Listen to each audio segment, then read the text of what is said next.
more, right? Because I think at the end of the day, Web3 is here to stay. I'm 100% Web3 is here to stay. If not, I would cut my dick off, right? I think this is definitely here to stay. 1, 2, 3, 4.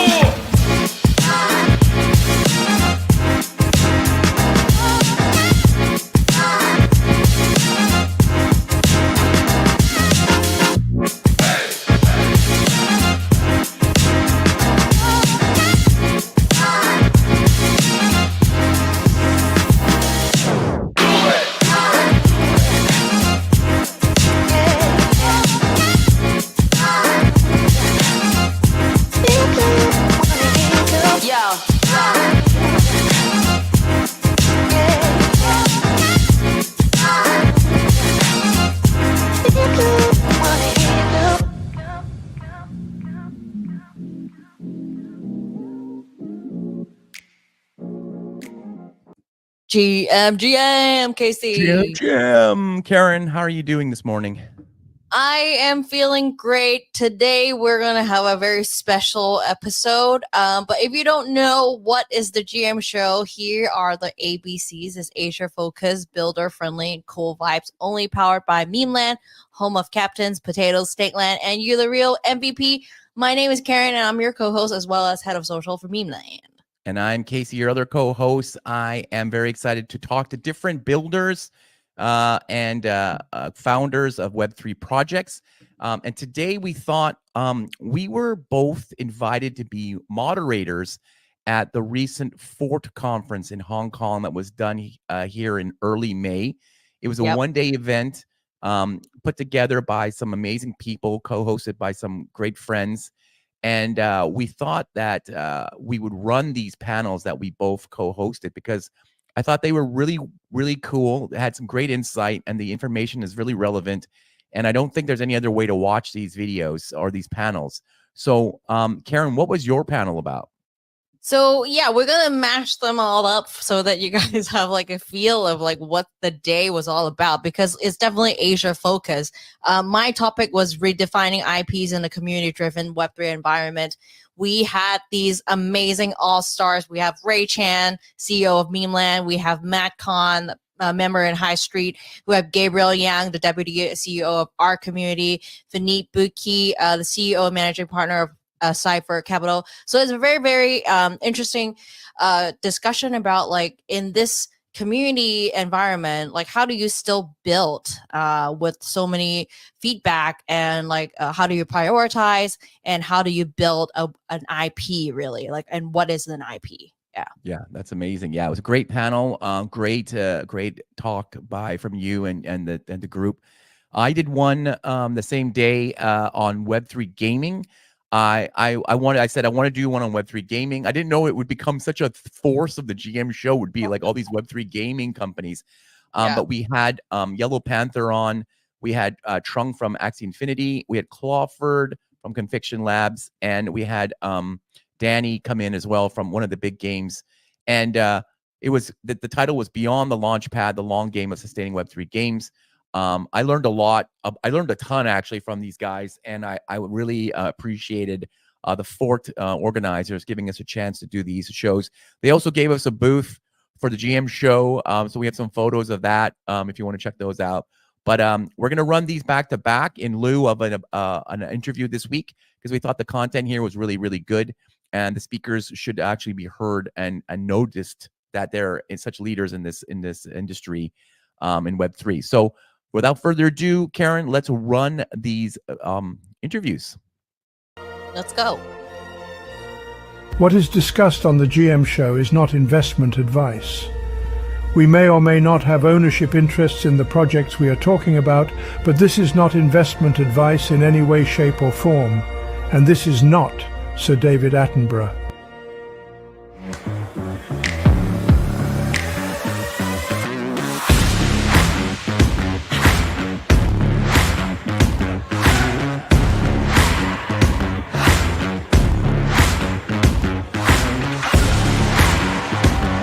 Ray, where the fuck are you?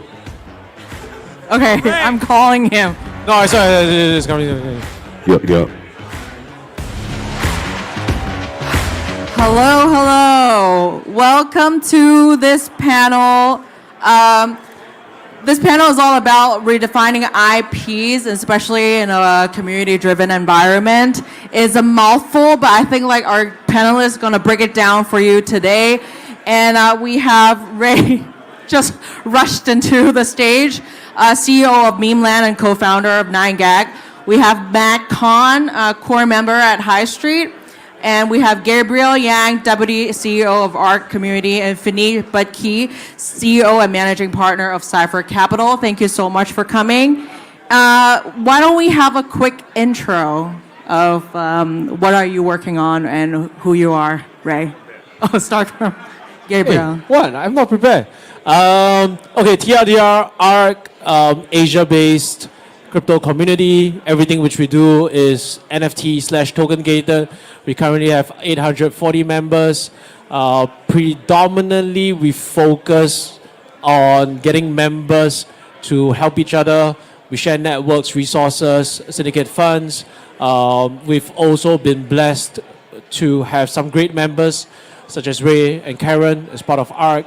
One unique thing I can say about us is that we are also probably Asia or maybe even the world's largest curated Web3 community, meaning you can't just buy your way into it.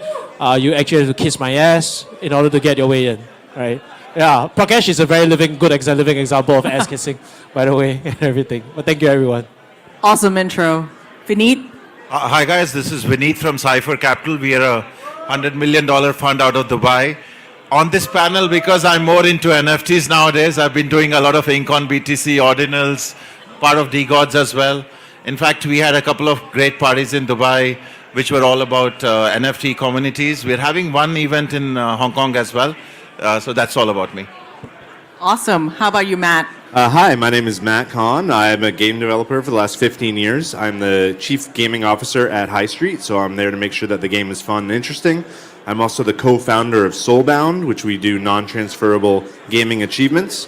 I also have a different company that makes VR and AR games. We're doing one right now for Meta that's coming out later this year. All right, Ray Chan. I'm Ray. I share memes for a living. Nice. That's it. Okay, let's go into the questions because we don't have a lot of time, and I have a lot of questions for you guys because it's good to have all of you guys on the same stage. My first question is, what are some of the strong characteristics of a strong Web3 IP in 2024? Hi, Gabe. Hi, Ray. I mean, I think right now, if people outside of Web3 are familiar with the IP, right? So looking at something like Pudgy Penguins, where it's actually available in Walmart in the States, or obviously seeing how Bored Ape was able to kind of penetrate into the mainstream, that's the kind of thing where you can be big in Web3, but if you don't have any visibility outside of it, it's hard to really be like a true IP and brand. So I think that really its recognizability to the average consumer is definitely something that's important. Yeah, sure. So normally when it comes to IP, you need to have some use case behind it. When you're talking about a CryptoPunk, the community is different. You know, the people around there are different. When you talk about Bored Apes, it's influencers. So normally building an IP is not just drawing an art and putting up on the chain and amazing, we made an IP. There has to be a thought process on where this thing is applied for. Who are the users? In the end, nowadays, if you see, a lot of people are giving $20 rewards and getting people on. That's not a community. That's not an IP. That's just a fad which will run away. Building a vision around it is how IPs are built. Right. Gabe was telling me there's no IP in Web. I mean, the people are the IP, right? It's not as if any of us, I don't know, invented the next Coca-Cola and it's got like the ingredients or like the KFC recipe inside a safe, right? And that's a very unique, intellectual property, so to speak. But if you talk about, crypto IP, it's, if you talk about it from a tech perspective, it's just everything is open source, right? That's where you put the ordinal stuff happening. At least I can speak for us. I think the people we have in our community is the IP. That's the unique thing. And they are the ones that make us what we are today. Without them, we're just a bunch of bullshit guys trying to do some member club. right? So that's essentially how we look at it. How about you, Ray? I think people define IP in a very narrow way in Web3. That's why when we ask people, okay, what are some Web3 IPs, they always mention Pudgy Penguins, right? Maybe CryptoPunks, maybe like Asuki, maybe Bored Ape. Right? But I really, I echo what Gabriel shared more is, I think Bitcoin itself is an IP. Vitalik is an IP, right? I mean, he has more memes than most of the Pudgy Penguins memes, right? So I think when we think about it, it's something that people can own and trade and sell and buy and whatever, right? I think that is something like IP, right? When we think about IP these days, even like in the Web2 world, right? Coca-Cola is a big IP. But in the past, it was only just soft drinks, right? But right now, they actually can have a different like faction and stuff. And look at like DHL, right? They work with like different faction brand to launch their clothing as well. So I think IP is not that narrow. It can be anything as long as you can own it and trade it, and also kind of like create a cult, create a community around it. Yeah. Awesome. So I can segue to the next question because, as you said, it's the ownership of a community. So what is the most important thing you learn about building a community in Web3? Like, give me one lesson. One lesson as in building what? Building a community in Web3. Most important lesson. Faith. I mean, you know, it is, right? Like, and I said this in like Puke's podcast in Bangkok a couple of weeks ago. The first 150 people that came on board in the ARC, actually Ray included because he's Stella number 2, did they really understand what we were doing? No, but did they have faith and trust with a little bit of precedence and blind faith at a point of time? I think it's probably the most important factor, just having faith. And then, you know, it's up to us, right, as people who produce, run the project, whatever any of us do, to make sure that and ensure that the faith is repaid. If you ask me what's the most important cornerstone, faith in everything. I mean, for some of us, you know, like maybe what Vinit does with Cypher Capital, you can do all the due D and everything, but at the end of the day, when you decide to back a project, either with money, capital, resources, with all due respect, it's also faith, right? You have faith that these guys can actually do something with it. It's the most important cornerstone when it comes to community building. Okay, we have faith. What about the next lesson? So for me, I come from Web2 background. I've done startups for 15 years in Web2. I think communities in Web2 are built on what value do you add. So it basically means getting these people who become the content curators. They see to it that the next set of people are really good people. This was something done very well in Pinterest. Pinterest, the founder went and met the first 20,000 real users and got others to get on board. What I'm seeing, unlike in Web3, is the communities are driven by $20 airdrops. So one of the amazing, points that Engine Starter Prakash's co-founder told me earlier was, Engine Starter sees a lot of people who are speculators and not a lot of gamers. So if you really want to build a great community, sorry, that's what they said, yeah? So the thing is, it's about getting right people on board who really drive the community forward. Like Waze doesn't need to send you $20 to give you traffic information. People get there because they want to add value. And that's what the learning is. It's not about money, it's about building a real community. Okay, third lesson. Yeah, I mean, I think that to go off of the faith side of things, I think it's a mixture of faith and delivery. So, you know, I was really involved in the artifact community for a while, and I think it kind of has fallen off a little bit. But when it was in its heyday, you know, I think that they were selling interesting products, and then they were delivering with really high quality. Like I have these demon kicks. And once I saw the demon kicks come in, I was like, wow, these are really nice. They really put a lot of thought into them. Then I was eager to spend more money on the next thing. And then, you know, I think that it's okay to have like 50% of it be super speculative. You don't know what these traits are going to do. You don't know that this egg is going to give you this or that.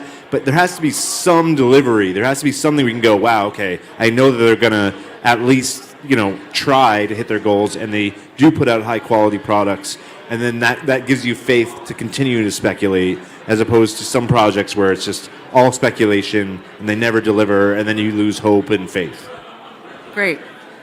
There are two C words that Web3 people use all the time, right? Not cocks, not cunts, right? But like culture and community. Right? I believe that there's no culture without a cult.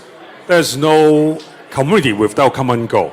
Right? I think faith is something more vague, but common goal is something that's very, very solid. Right? For example, if you join an alpha group, right, you are looking for money.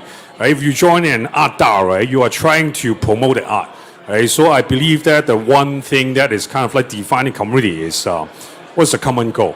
Right? For example, if you join Memeland, right, or hold meme coins, then maybe you're looking for money and also some fun, right? So yeah, that's what I feel is common goals. Yeah.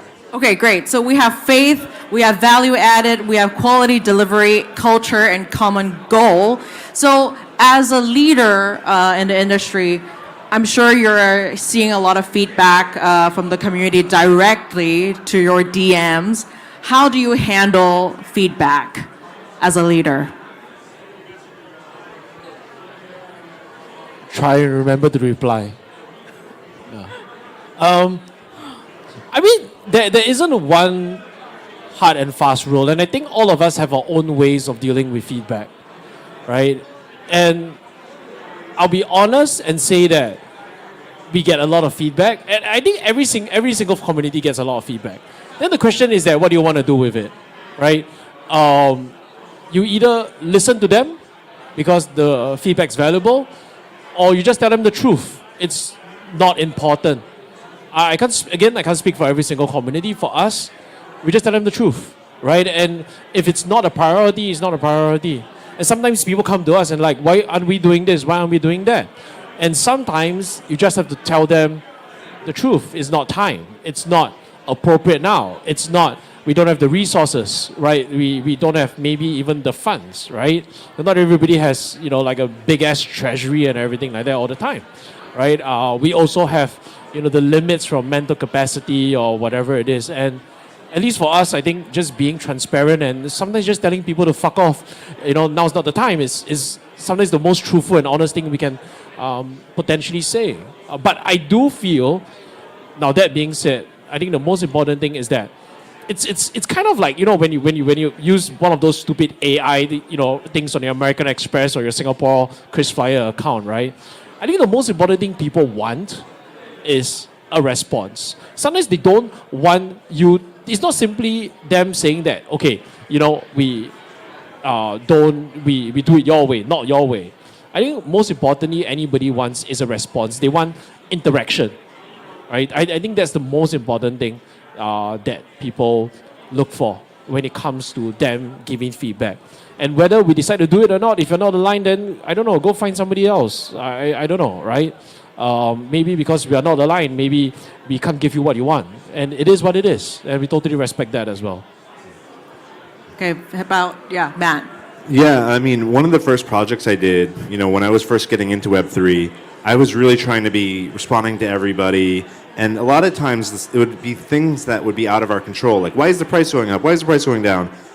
Or they would, message me and be like, oh, I bought in and I lost money. And I would try to talk to them. And a lot of those things were not really in good faith. They just wanted to kind of bitch and moan. And I learned that those were really not valuable to respond to. It's not used to my time. But I do think that, when people are asking questions in the chat and it's in good faith, like, hey, what about this thing? Or, what are your plans? I do think it is important that you do communicate with them, especially if they do want to learn and they're curious and they're trying to. So I think you kind of have to get a sixth sense for if their questions are in good faith and if they want to learn or if they just want to complain. And I think that eventually you kind of learn, at least for me, which ones that you just be like, don't talk to me, leave me alone, and when people are actually like curious. And I don't think you want to get to a point where you're just completely isolated. So I know a lot of founders who become very ivory towered and they just go, I don't care. Like, I'm just gonna never look at the community, and that's not good either. I think you want to find that balance. Right. So every feedback is not good feedback. First of all, you always need to analyze it before taking a decision. One of the key things is that you need to have a process for a feedback. The CEO or the founder should not take knee-jerk actions on feedback. Every investor wants the founder to give 100% upfront. That's not how decisions are taken. There has to be a process. People need to think about it. There has to be a team which needs to manage it up. And if it's good feedback, it should be implemented. It shouldn't go in the garbage bin. But if it's bad feedback, it needs to be, everybody is today crying that some of those airdrops are shitty, but they have to run a company. They don't have to just feed feedback airdrops. So it has to be thought well. Right, Ray. We have one of the most active Discords in Web3. Right? So we always have over like 10,000 people online talking to each other. Right? I actually don't know how they got the time, because most of the time they actually have a day job. Right? I feel bad for their employers. Yeah, but the way that I see... We have doctors and lawyers too. Yeah, I feel bad. No. I think everyone in Web3, not everyone, most people in Web3, they think that they are fucking experts, right? Expert in tokenomics, expert in artwork, expert in community building, right? Fuck them, right? I mean, you listen, but you don't have to follow, right? Kind of like how you treat your wife or girlfriend or boyfriend, right? You always listen to them, right? But it doesn't mean that you need to respond, right? But you need to show up, especially at time of crisis, right? So that you know that, okay, you are here. Because the whole thing is, they just want you to be around so that they know that their money is safe with you. Right? They actually don't care about whether they are being hurt or whatever. Because most of the time, what they say is actually what other people have said like 1,000 times already. Right? So what we have to do is, okay, if it's good enough, we look at the suggestions, right? And then we just implement the suggestions. Then all these people, we feel like, shit, you listen to me. But actually, no, I didn't listen to you, but I listened to a lot of you. Right? So I think that's how we do it. We don't say that we listen, right? But we try to show them we care enough. Yeah, I think that's the key.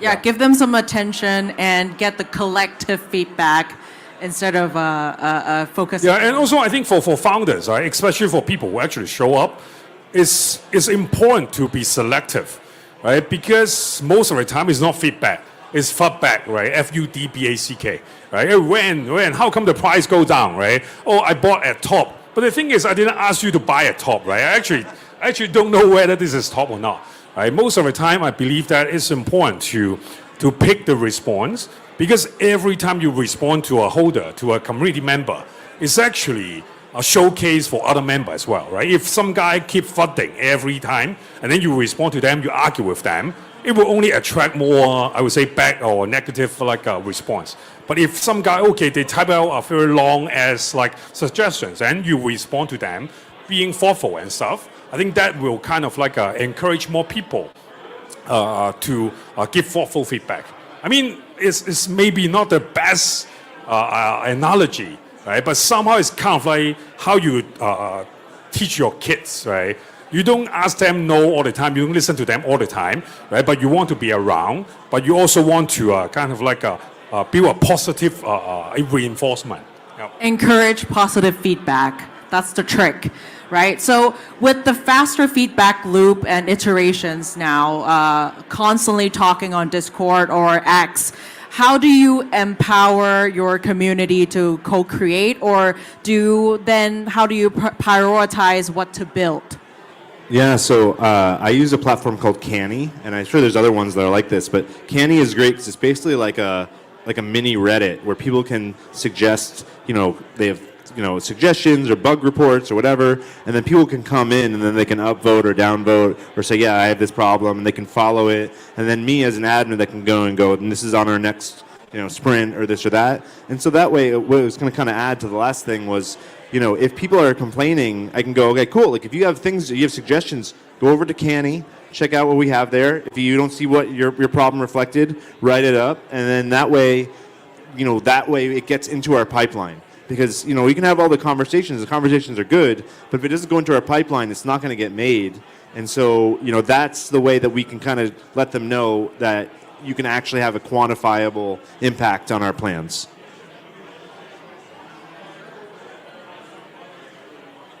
For lead by example, if I can be simplistic, you're not going to encourage co-creation. You're going to get a bunch of people together. They maybe don't know each other the best, and then you go out there, you just tell people, oh, you know what, let's co-create. It's like nobody's gonna have sex with you unless they know who you are, right? Nobody's gonna co-create with you. Not true. Huh? There's lots of anonymous sex. Generally speaking. I don't know what's the average age group of the audience here.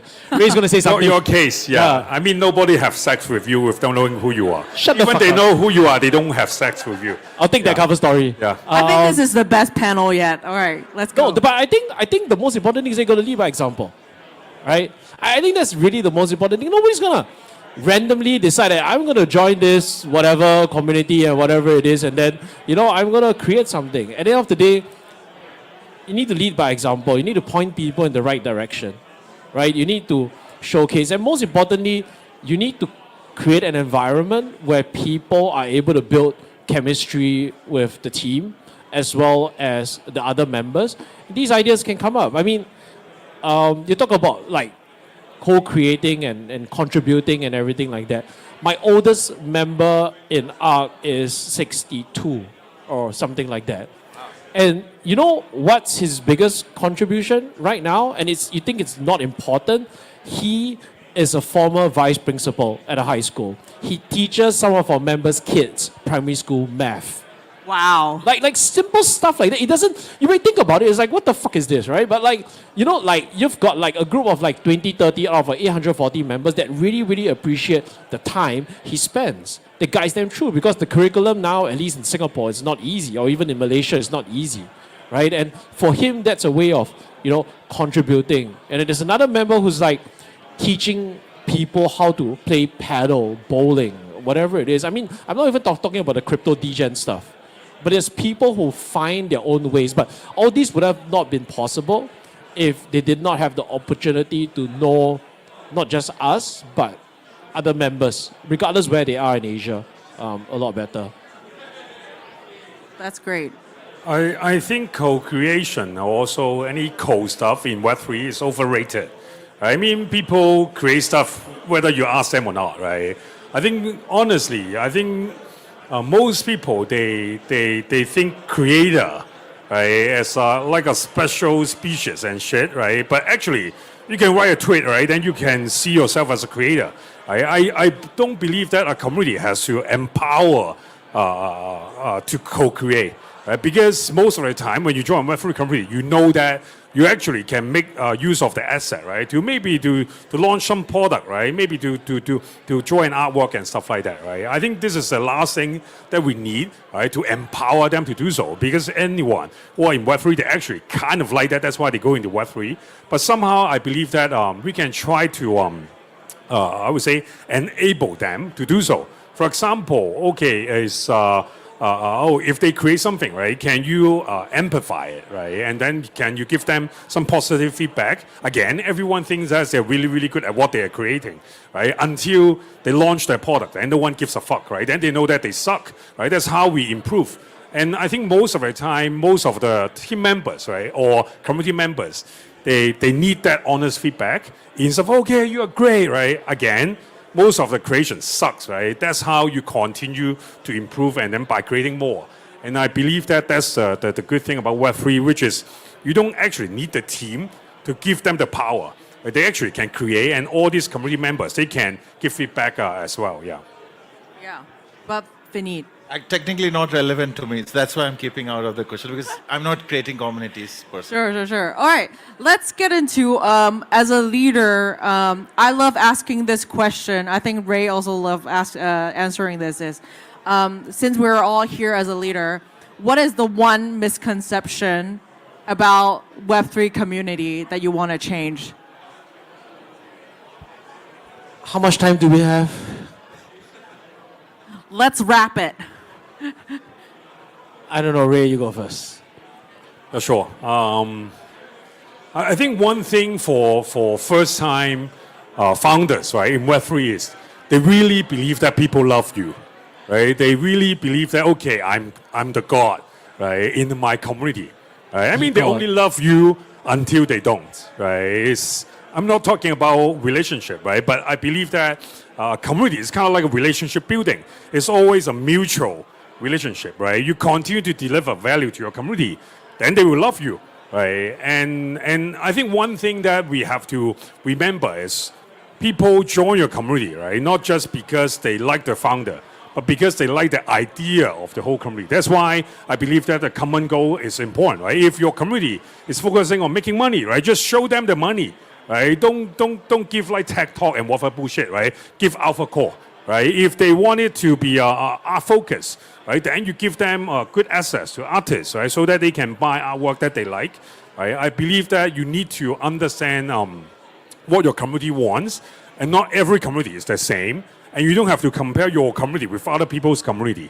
It's almost like a person where the more that you run the community, the more that you know what your community wants. I think that's the part that we have to understand.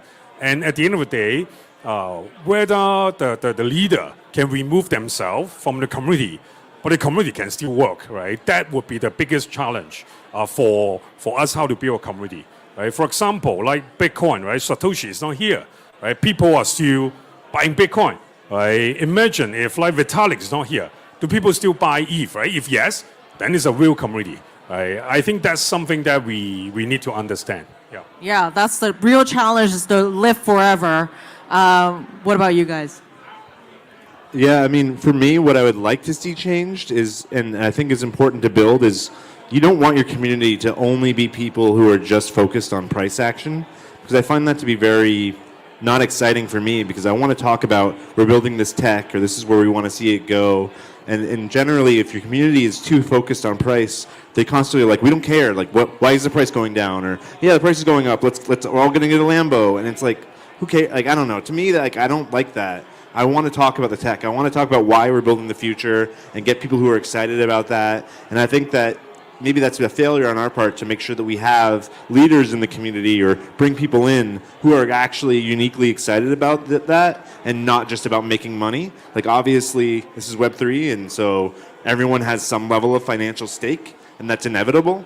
But if it's just about that, then it's like, just go to the casino. I don't know. To me, I really would like to see more talk about the tech and implementation and partnerships, and that gets me excited, and I want my community to be focused around that. So the most interesting thing about Web3 communities is that it's highly seasonal. Last 2 years, I've been doing 2 conferences every month. I was in Riyadh with only 30 people in the room. And the best thing that I've been telling at these conferences is that look at people next to you. These are the real ones. 2 years later, when BTC crosses 70,000, the room will be flooded with people. And these all will be speculators. So the thing is finding the right people who will lead your community to the future. Because if we look at crypto numbers, we are 400 million wallets right now. One wallet, one person. Assumption is less than 4% of the world's population. 90% speculators. The real community will be in 2030.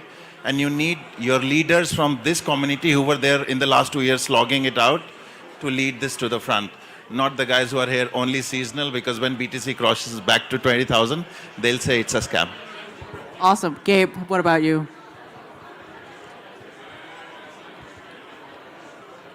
I think I agree in certain parts with what everybody says, but I also feel that we are in crypto.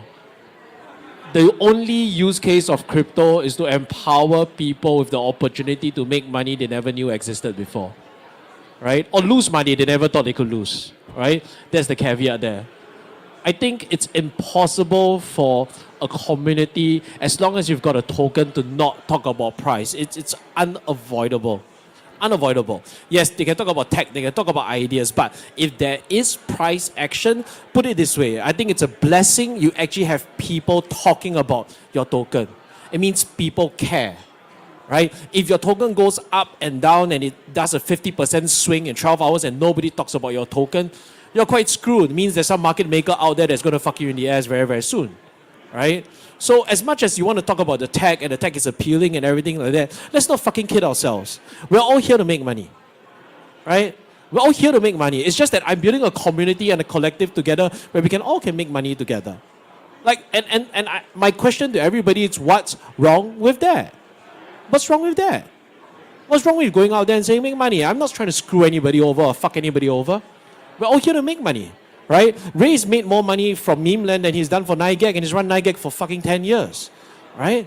I actually make a lot of money at NiGag. Short the time, it's the truth.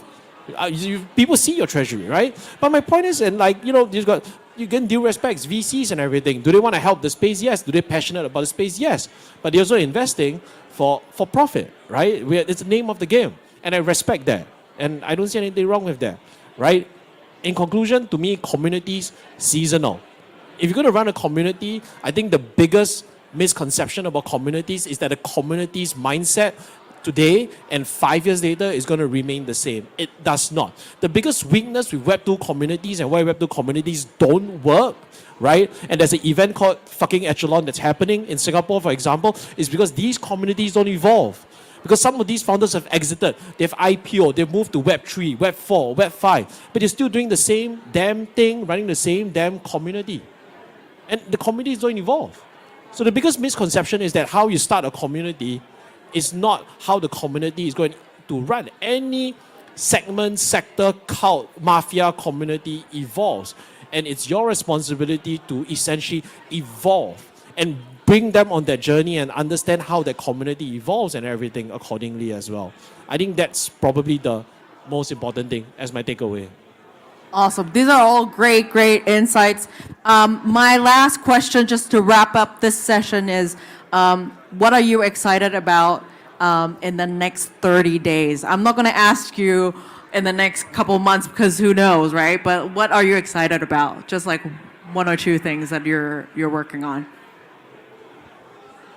Next 30 days? If everything goes well, hopefully ARC will be able to launch its first product.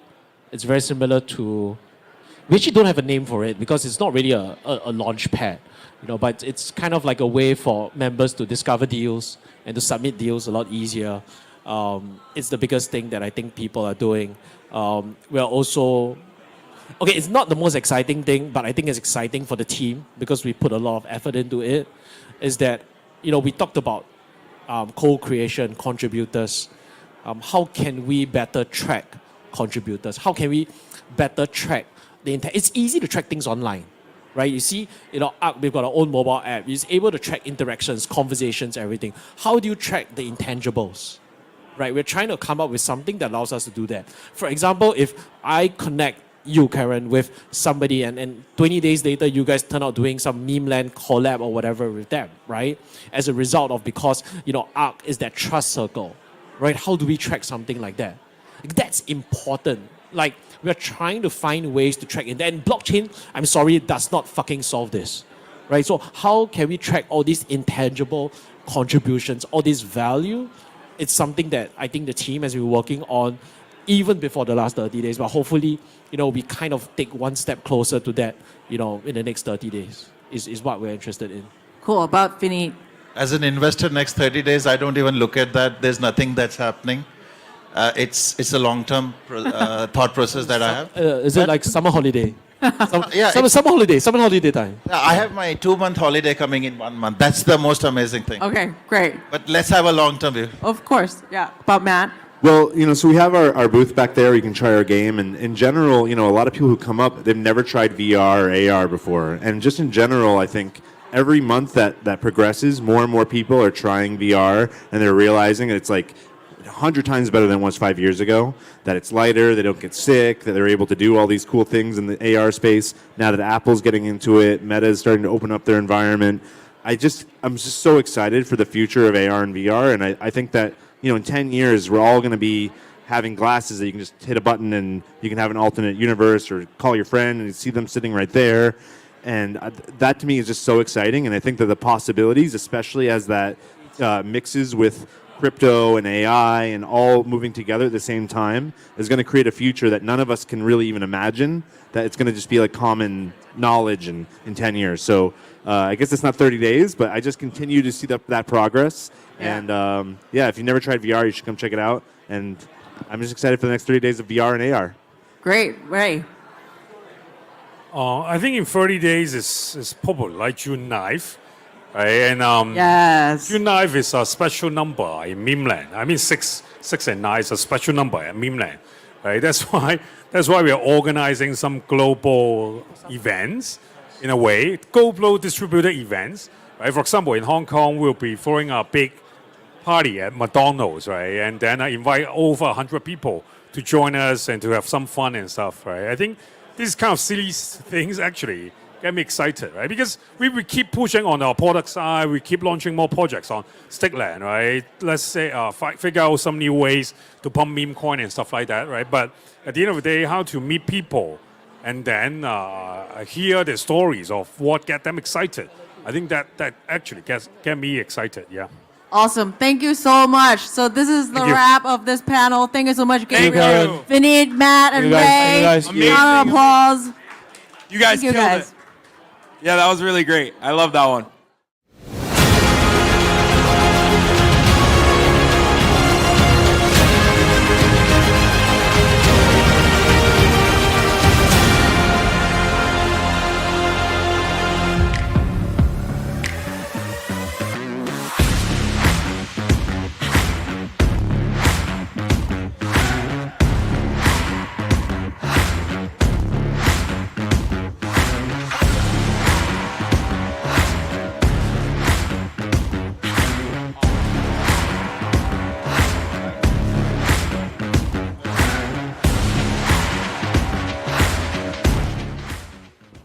All right. How's everybody doing? Woo! Thank you. Thank you. All right. I haven't met these guys before, so this is the first time we're getting together on the stage. Thanks for the introduction. So I think everybody knows who these guys are. I guess, first of all, I want to see a show of hands from the audience. How many people here play Web3 games right now? Actively playing a game right now? Come on, put your hands up. Yeah? All right. You over there, what game are you playing? I was showing support. Okay, great. So he doesn't. All right, this guy raised his hand. What game do you play? Before Axie, yeah, and then after that it's Convictions. Okay, that's great. Who else raised their hand? Okay, all right. So this is going to be very interesting conversation right here about it. Okay, so I guess the first question I have for these guys is, YP, what game are you playing right now? First of all, hello Hong Kong! Woo! Okay, thank you. I know this is a founder conference, so I'm a bit like, I need to hype you guys up. But basically, I'm playing a few games. Apron, one of the Hong Kong-based games. Nice. Yes, and also... Okay, cool. Trung, what do you play? So I'm playing a little bit of Peron. Okay. Yeah. And for non-Web3 games, I'm playing Rise of Kingdoms and Teamfight Tactics. All right. Great.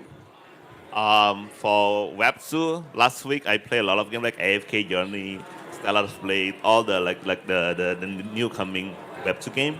But from Web3, I also realized the market is very short-sighted and very easy to forget. But last week, my favorite game is Fantasy Top. Okay. Yeah, maybe next week's different, but last week's Fantasy Top. Okay, great. Danny? Look, I wish I had time to play games. Yeah, sure. In the world of Web3, I think I've got about 15 hats that I wear, but I invest in probably over 50 pre-starter, pre-seed games. So, look, I'm in a lot of betas, which can't really talk about, but probably Wilder World. We partner with those guys, and we're very, very interested in what they're doing. Yeah. Spend a bit of time with them, and Metropolis World is a new one which has just hit the market and very interesting. Okay, great. Okay, so the audience doesn't really play Web3 games. You guys are in Web3 games. So let's talk about it. This panel is about sustaining Web3 games, right? So YP, let's start with you. What makes a great Web3 game? Why are you playing the game you're playing? Why aren't more people playing the games right now? So just two things for me, and it's very straightforward and simple. Number one, it has to have a core game loop with playable gameplay, and the second one is a great economy, because I'm an old school RuneScape kind of guy. I play back then. It's all about economy. Up till today, Jagex have been around for 20 plus years, and it's solely because of the economy. Trung? Yeah, I think I second that. And also it has to be a Web3 games for a reason. So it's not just a games with a Web3 skill. Yeah, totally agree with that. I think if I may add, from the builder perspective, I think the one that could make a game sustainable is that we need to be able to pick a battle to win the war, because being sustainable means that if we see like 10 years down the road, we need to be able to sustain, survive, and grow. But the biggest challenge in Web3 now, like even the market also see everything in a very short-term minded, and then that what I mean is a battle. And even as Web3 game, we're not competing about attention, competing with other Web3 game, but we also compete with DeFi, we also compete with meme coin. So that part is very challenging because we need to pick which battle we want to fight on and win, which battle we want to lose and to be able to sustain. I think that is the hardest one.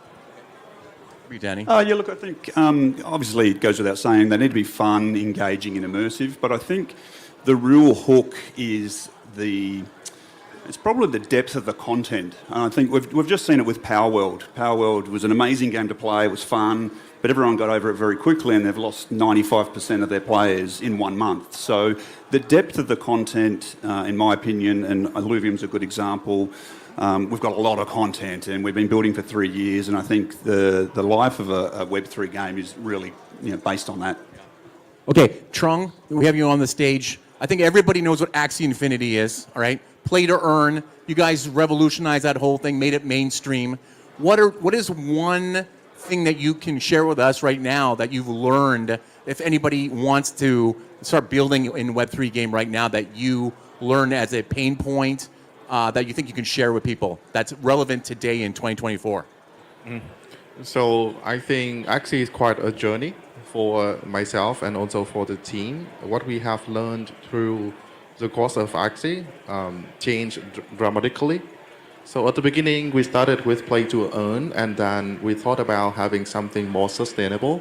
But I don't think it's something like too clear of a cut, right? Because if it's not sustainable, if it's for high growth, then it has its own kind of trade-off, right?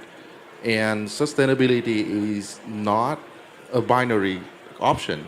It's more like a spectrum, and it's more like a progression. So recently, I think we came up with something sort of like challenging ourselves with a what-if questions. So what if play to earn actually works?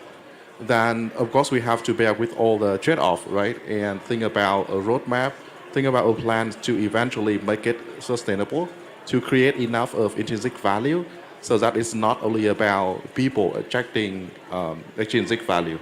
So I think that's what we ask ourselves very recently, and that also changed the whole mindset with Web3 games, and that's what I want to share. Clawford, you're building Rift World? Riftstorm. So do you learn anything from seeing Axie Infinity rise and the ideas there, or what are you looking at when you're building your game? Yeah, actually we start, my background is coming from a Web2 game, so I've been in the Web2 game for more than 1 decade, and then actually Axie is the one that inspired us to explore Web3. I think for us, the biggest challenge is on the economy side, on the economy loop, because the biggest difference between a Web2 and Web3 game is that Web3 game have an economy loop. And the problem is that economy loop is not only, so when we build a game, usually define who is the actors that playing the game. Oh, this is a solo player, this is a competitive player, this is a social players. And then there's another actor here is that financially incentivized players or financially speculative players. So these few new actors, we need to design how to create an economy that actually incentivizes them to be in the economy, but also the design is sustainable. Honestly, we haven't really nailed that yet. We do a lot of experiment, we do a lot of play tests, but yeah, I think that's the biggest challenge. Yeah, I think no one's nailed it, so it's good that you're still working in it right now. YP, you have one of the biggest gaming communities around. You must get pitched by tons of games. Which ones do you see, what values in the games do you see are the ones that you get excited about? Right, yeah, thank you so much. I started out since 2021 and, have already played a lot of games and also got pitched a lot of games. And a lot of games, when the founders say they are building the next big thing, it's not really the next big thing, it's just another thing. But in my opinion, what attracted me, for example, MapleStory, right, is very close to heart for many of us. The nostalgic, the gameplay, and everything. MapleStory Universe is coming out this end of the year, right? As a AVEX ambassador, we have closely connected with the team, and what they're building, they really think about the economy, like what Trung and Arief is saying. I think Illuvium. I spoke with Kieran a lot, and he also talked a lot about economy. So what MapleStory Universe is doing currently is actually combining their gameplay with the Web3 economy loop. And they not only have 2 boxes, they have like a whole loop system. So they're really thinking on the next level and going deep into multiple ways to make the economy work. So that type of thing is what attracted me as a player. And not only that, I think in-game trading, in-game item trading is super important to me. We all play MMOs and RPGs and stuff like that. That's why, this kind of genre has a lot of use cases for Web3 tech and so on. I haven't heard MapleStory in a long time, right? I think a lot of people haven't. So do you see that as being kind of a way to onboard people to play? Is like you just said, nostalgia gaming is something, but the brands that popped out in Web 2, they're easier to convert to Web 3? Not all Web 2 game will convert, but the ones that understand, embrace the culture of Web 3, like what Jenny was earlier saying, embracing meme culture, embracing Web 3 tech, those are the games that will succeed, in my opinion.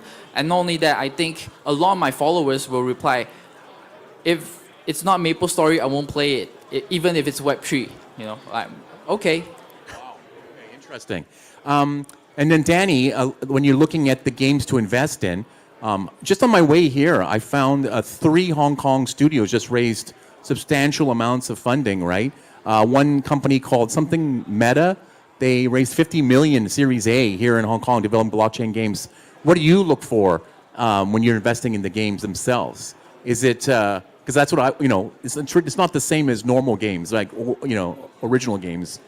But Web3 games have a distinct thing. So is it players? Is it the economy? Is it the scale you see in 10 years? Because 95% of losing the user base, that's like that. Nobody's going to expect that. Yeah, exactly. Look, when we invest, or when I invest, there are a lot of metrics we look at, but the big one I've seen, I invested significantly in 2019, 2020. Probably 95% of those amazing projects, amazing games have now fallen off the radar. And the reason they've fallen off the radar is they didn't really spend the time looking at the revenue streams and how to monetize the game.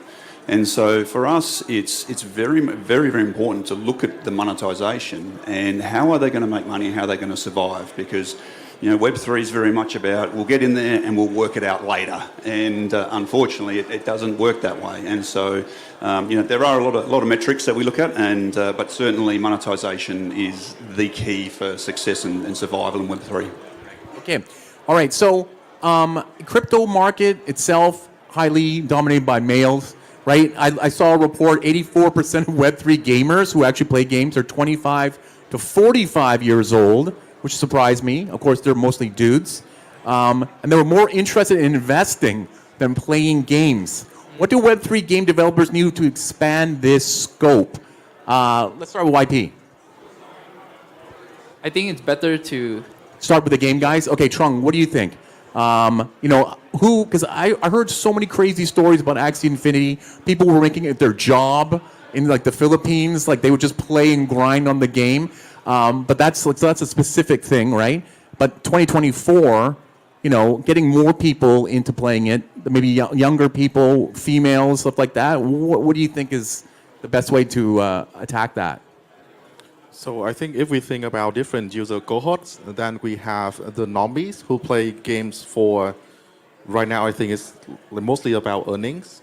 And then we have the crypto whales, right, that you just described. Males who have enough capital to deploy, to invest, and to buy collectibles.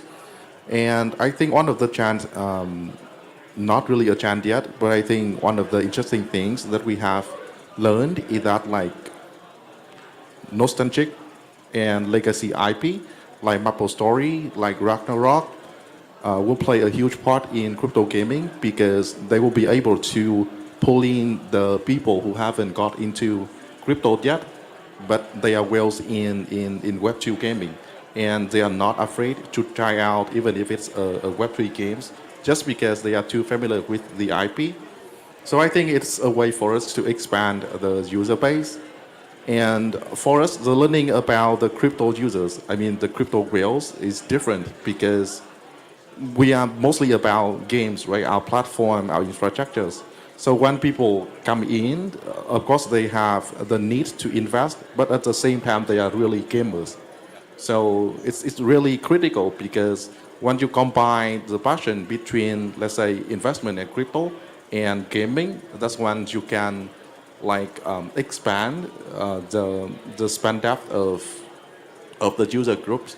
So our experience there is very different. So it's not only about investment, but also about feeling passionate with the games and then incentivizing more behaviors out of that. The characters in Axie Infinity were very cute, though. Did you attract a lot of female players? Yeah, we do have. Okay. Arief, your game is called Rift Storm. Sounds very masculine.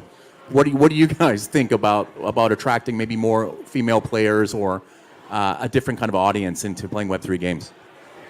Yeah, so Rift Storm in a way is imagine like Diablo meet Hades with guns.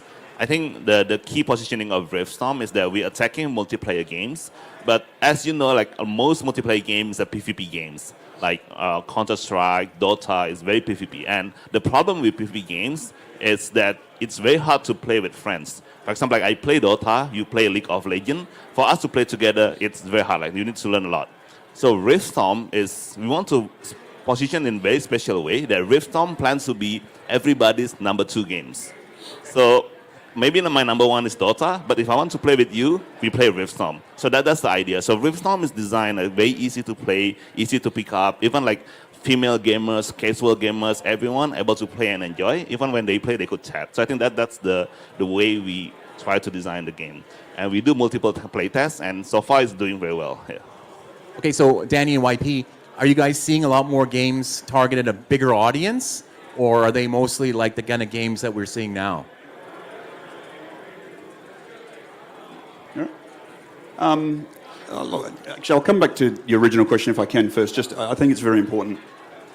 Excuse me. The question about the players, the female players, and of course. opening up to more another world non-dudes. Yeah. Look, Alluvium spent a lot of money. We've spent, I'd hate to say it, in the millions trying to target a wider scope of non-investors to come and play a game and come towards the game. And unfortunately, we haven't had much success. We've gone towards Web 2 and Web 2 streamers, and we really haven't had that success as yet. How about you? Have you seen any more maybe mobile casual games? Yeah, I think the meta for gaming in 2024 and onwards is, Axie already proven it's mobile gaming. Even guys, if you guys don't know, Axie Infinity made my career. When my first dive into Web3, it was Axie Infinity. My first NFT was Axie Infinity. And it actually taught me not only gaming, but DeFi, how to use a wallet, and so many more. And from there, I rolled out my knowledge. I keep learning. Up to today, I'm still learning. But basically, I think there's two types of audience in Web3. For example, my audience that I've studied a lot is, one of it is a lot of them are, alpha driven. They all have purchasing power, like you say, older guys, older males. For example, in the Zine note back in December, one post of mine, generated over 3 million in sales. And then on the other hand, I'm focusing on a lot of gameplay. I look into the younger audience for my guild right now, my community, they have a lot of younger kids. And some of them, when I talk to them, how old are you? I'm 16, I'm 15, I'm 18. A lot of them are in Asia, and they're all rising up. I've been talking about this a long time. The East is where it's at. The West is having trouble with regulation and stuff like that. That's why right now we are, pushing hard in Web3. We have amazing builders here. Like 2 of them here are from Asia. Okay, yeah, let's double down on that because I think that's a very important point in terms of your markets and building in Asia. Is this really the next or the main place to be building Web3 games right now? Because the audience is there and the desire is there, and of course the U.S. has a lot of regulation issues, things like that. Maybe Trung, you can start with that. Is that what you believe in? You believe a lot of the player base is going to be coming from Asia? Yeah, I think the majority of the player base will be from Asia. Not only Asia, but emerging markets in general. Because right now, maybe they don't have the purchasing power, but I think they bring a lot of the social elements and create like meaningful content for others to enjoy the game. And it really incentivizes others, right, especially people who have purchasing powers to try out the games and then expressing themselves in the game. So I think right now is our focus. I also want to add, I study a lot in key markets as well. Key markets like China, Korea, Japan.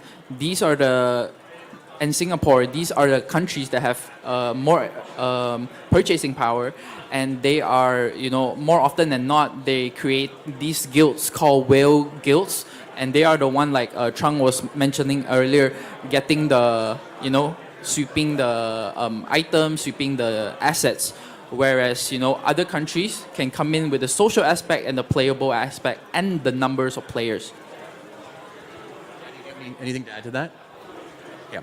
All right. So a lot of personally, I think everybody in this room probably plays some sort of game, either it's console or PC or things like that. The big game publishers in the world from Japan and the States haven't jumped into Web3 just yet. Right? I feel like there's a lot of negativity from the players' side. I'm sure you guys know. That's why it feels like Asia kind of jumped over this hump already. But I want to ask like a more creative question and kind of like maybe it might inspire people to build a game around it. Grand Theft Auto 6 is coming out, I think, next year. It's definitely not a Web3 game, right? It's still the same old thing. Everybody here, I think, knows what Grand Theft Auto is. Starting with the YP, sorry, you're on the edge there. I'm going to call on you again. What's something that you would add to that game to make it more Web3? Funny thing is, my friend and I actually posted GTA 6 is coming to Web3 and you are able to cash out real money. And that post went viral. It went 1 million impressions on Twitter. And yeah, I think people really want to see that. And of course, there's a huge debate over that, the West versus East and stuff like that.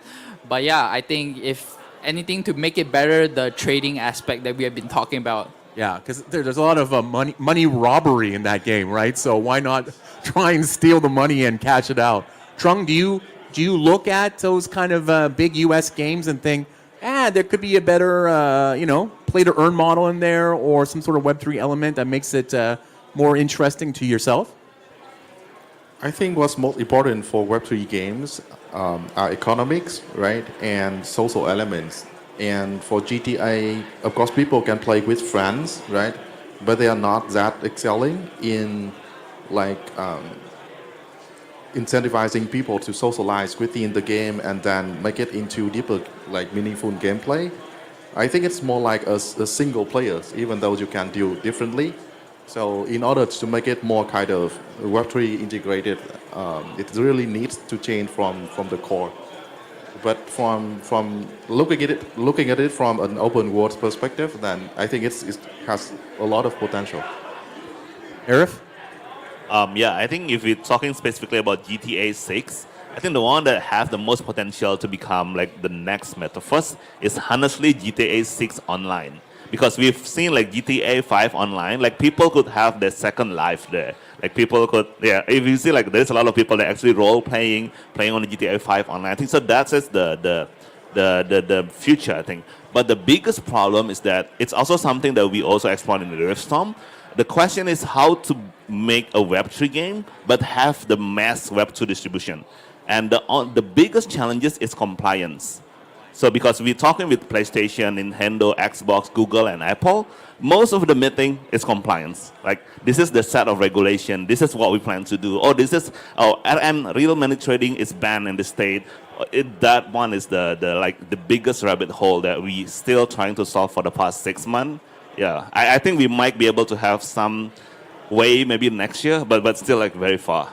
Yeah, that's the hardest part. Interesting. That's very interesting. How about you, Danny? Oh, look, I'd love to see tokenization of all the assets, Yeah. real estate, vehicles, property. Yeah, I think there's some pretty cool things there. I'd love to also see, you know, in a fantasy world, some sort of DAO governance Right. throughout the whole game. You could have separate regions, all different communities running and operating the entire game. I think you could do some pretty cool things. Very cool. Do you think that somebody in Asia would just make a knockoff of GTA, like the concept, and just run with it in a Web3 model? Because, yeah, it doesn't seem like Rockstar is ever going to, you know, there's so many problems, but it'd be easy to, like, do a similar kind of game. Do you think that's possible? It's getting built.